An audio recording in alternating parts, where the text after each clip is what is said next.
अस्सलाम वालेकुम दोस्तों, कैसे हो आप सभी। आप जहां भी होंगे खुश होंगे और हमारे बताए हुए नुस्खों से आप फ़ायदा उठा रहे होंगे और फ़ायदा उठाकर अपने दूसरे भाइयों तक भी ज़रूर फ़ायदा पहुंचा रहे होंगे।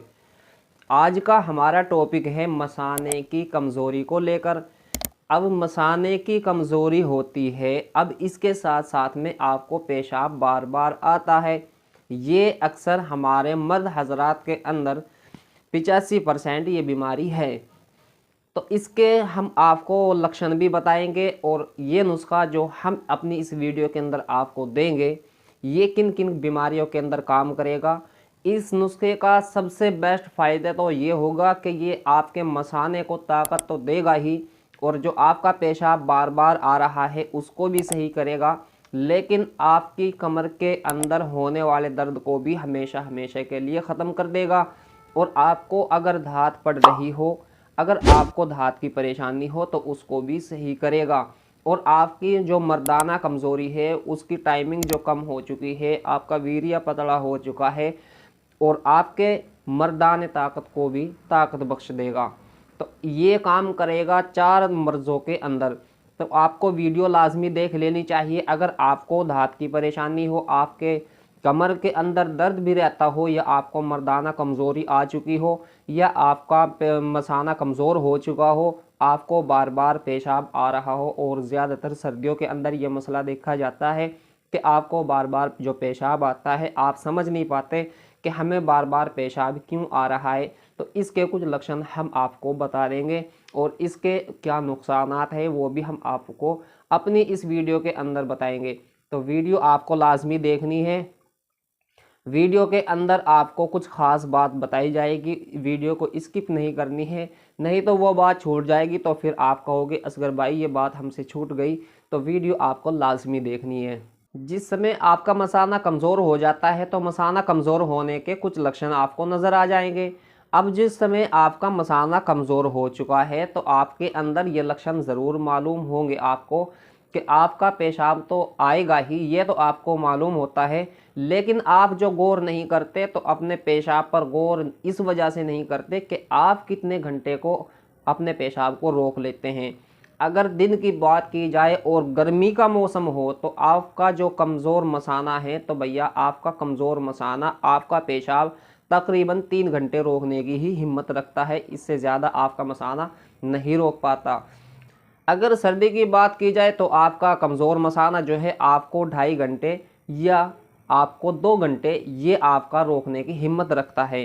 2 घंटे 2.5 घंटे से ज़्यादा होते ही आपका मसाना जो है आपका पेशाब निकालना शुरू कर देता है, आपको मजबूर कर देता है।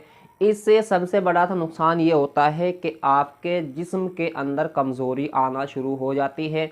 आपका शरीर जो है ना इतना कमज़ोर हो जाएगा कि आपको चलते फिरते उठते बैठते चक्कर आना शुरू हो जाएंगे। ये भी इस मसाने की कमज़ोरी के कारण होता है। और आपने देखा होगा अक्सर जिस समय आप कुछ सफ़र करते हैं, कहीं पे सफ़र करते हैं ना, तो आपका दिल घबराने लगता है। तो ये भी इसकी तरफ इशारा करता है। हालांकि इसका जो लक्षण नहीं है, लेकिन इशारे की आपके अंदर लक्षण आने की संभावना को बढ़ा देता है, यानी इशारा कर रहा है कि भैया आपका मसाना कमज़ोर है, तो आपको अपने मसाने का इलाज करा लेना चाहिए। तो आपके मसाने के अंदर सबसे बड़ी परेशानी तो आपको बार बार पेशाब आना, ये सबसे बड़ी समस्या होती है। तो आपके अंदर कमज़ोरी महसूस होने लगेगी, और इसके साथ साथ में जिस समय आपको कमज़ोरी महसूस हो जाएगी तो फिर आपको कमर में दर्द होना शुरू हो जाएगा। आप जिस समय कोई काम काज करेंगे, कोई खेत का काम करेंगे, कंपनी में काम करेंगे, घर का काम करेंगे, शॉप का काम करेंगे, तिजारत का काम करेंगे, जो भी आपका काम हो, तो उस समय आपको बहुत ज़्यादा परेशानी होगी। फिर आपके कमर में दर्द रहना शुरू हो जाएगा। आप बहुत सी दवाइयाँ इस्तेमाल करोगे, आपको फ़ायदा नहीं मिलेगा। तो ये भी इस मसाने के ही कारण आता है। उसके बाद आपको क्या होगा, आपकी धात गिरना शुरू हो जाएगी। हम आपको सारी बातें शॉर्टकट में बता रहे हैं। धात गिरना शुरू हो जाएगी। धात ये ऐसी चीज़ होती है, ये आपके शरीर के अंदर सबसे महत्वपूर्ण चीज़ होती है, यानी जो आपका पार्ट है उसके लिए ख़ास तौर से बनाई जाती है। जिस समय आपके 100 कतरे खून के बनते हैं तो उस समय एक खतरा इस वीर्य का बनता है, तो आपका वीर्य निकलना शुरू हो जाता है। तो आपका जिस समय वीर्य निकलना शुरू हो जाता है या धात की शक्ल ले लेता है, तो आपके शरीर से जो आपकी हड्डियां होती हैं ना, हर हड्डियों के अंदर से निचोड़ पैदा करता है। फिर यह पेशाब के रास्ते निकलना शुरू हो जाता है। पेशाब के रास्ते निकलना कैसे शुरू होगा, आप ज़रा गौर कर लेना इस चीज़ के ऊपर, हम आपको बता देंगे। जिस समय आप पेशाब करोगे तो हल्का वाइट आपको महसूस होगा। आपके पेशाब के साथ में हल्का पदार्थ ऐसा महसूस होगा, कोई चीज़ निकलने जा रही हो या निकल रही हो। और आपको पेशाब करने के बाद भी कभी कभी ये टपकना शुरू हो जाता है, ये इसको धात बोलते हैं। तो ये जिस समय निकलना शुरू हो जाएगा, आपकी हड्डियां कमज़ोर पड़ने लगेगी, आपके घुटनों के अंदर चटर पटर की आवाज़ आने लगेगी, आपकी हड्डियां चटकने लगेगी, आपकी हड्डियों के अंदर दर्द रहने लगेगा, आपको चक्कर आ जाएंगे, आपको अंधेरी आने लगेगी। आप बैठ जाओगे तो उठने में आपको परेशानी होगी, उठ जाओगे तो बैठने में परेशानी होगी, लेट गए तो उठने में परेशानी होगी। तो चक्कर आपको, इतनी कमज़ोरी, वीकनेस, थकान, ये सारी चीज़ें इसके अंदर मौजूद हो जाएंगी। आपको कॉन्स्टिपेशन भी बन सकती है, यानी फिर आपके घर के अंदर लड़ाइयाँ झगड़े, ये आपने मियाँ बीवी के रिश्ते ख़राब होने लगते हैं। तो इसके कारण भी ये देखा जाता है। तो जिस समय आपको मर्दाना कमज़ोरी आ जाएगी, आपका टाइम कम हो जाएगा, आपका वीर्य पतला हो जाएगा, पतलापन आ जाएगा, जल्द छूटने लगेगा, शीघ्र पतन की समस्या हो जाएगी। अब शीघ्र पतन की समस्या होने से फिर आपको बहुत ज़्यादा परेशान होना पड़ेगा। तो आपको हमने इसके लक्षण तो आपको बता दिए हैं और इसके जो नुकसानात हैं वो भी हमने आपको बता दिए हैं। अब हम इसका इलाज भी आपको अपनी इस वीडियो के अंदर बताएंगे। आपको सिर्फ एक चीज़ लेनी है, कम पैसों में मिलेगी और हर जगह पर मिलेगी। आपको जो लेनी है सतावर लेनी है। सतावर को आप तकरीबन 250 ग्राम लेके आ जाएं। इसको कूट पीट करके बारीक पाउडर तैयार कर लें।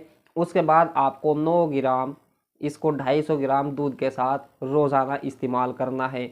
अब सवाल ये होता है कि असगर भाई हम इसको किस टाइम पे यूज़ करेंगे, सुबह को खाली पेट करेंगे या दोपहर को करेंगे या रात को करेंगे, या चौथे नंबर पर जो अगर हम बात करें तो नाश्ते के बाद करेंगे। तो किताबों के अंदर ये मौजूद नहीं है कि किस समय आपको यूज़ करना है, लेकिन हम अपने अनुभव से आपको बता रहे हैं कि जो सुबह को खाली पेट में इस्तेमाल की जाती है कुछ दवाइयाँ, एक तो वो पेशाब के लिए, पेशाब के जो ताल्लुक़ से दवाइयाँ यूज़ की जाती है वो अक्सर सुबह के वक्त में खाली पेट इस्तेमाल की जाती है, और नहीं तो फिर भैया आपको नाश्ते के बाद ही इसका सेवन करना चाहिए। और जो दूसरी दवाइयाँ यूज़ की जाती है आयुर्वेद के अंदर, ज़्यादातर जिनका रुतबा ज़्यादा दिया गया है वो दिल के ताल्लुक़ से और दिमाग के जो ताल्लुक़ से दवाइयाँ होती है वो सुबह को खाली पेट इस्तेमाल की जाती है। नहीं तो फिर आप इसका सेवन करेंगे नाश्ते के बाद या दोपहर में करेंगे खाने के बाद। खाने के बाद कभी भी आपको फ़ौरन कोई भी दवाई इस्तेमाल नहीं करनी चाहिए। कम से कम आपको 1 घंटा इस्तेमाल नहीं करनी चाहिए। 1 घंटे के बाद आप सेवन करेंगे, लेकिन इस दवा को रात को यूज़ ना करें, क्योंकि कुछ दवाइयाँ ऐसी होती है कि जो ज़्यादा पावरफुल होती है, लेकिन आप अगर रात को इस्तेमाल करोगे तो फिर आपको कॉन्स्टिपेशन की, कब्ज़ की शिकायतें पैदा कर देती है। तो आपको इस चीज़ का ख्याल रखना है, सुबह को नाश्ते के बाद या खाने के बाद दवाइयाँ इस्तेमाल कर लेनी चाहिए। तो अपनी इस वीडियो के अंदर हमने आपको बता दिया, तो आपको अपने आप को फ़ायदा हासिल ज़रूर कराना है। वीडियो आपको कैसी लगी इसका कमेंट आप हमें कर दीजिए, और वीडियो पसंद आने पर एक लाइक ज़रूर करें। चैनल पर पहली बार आए हैं तो चैनल को सब्सक्राइब ज़रूर कर लीजिए, और अपने असगर भाई की इस्लाह आप ज़रूर करते रहिए। तो दीजिए अपने असगर भाई को इजाज़त, फिर मिलते हैं नेक्स्ट वीडियो में। जब तक के लिए खुदा हाफिज़, शब बखैर, अस्सलाम वालेकुम।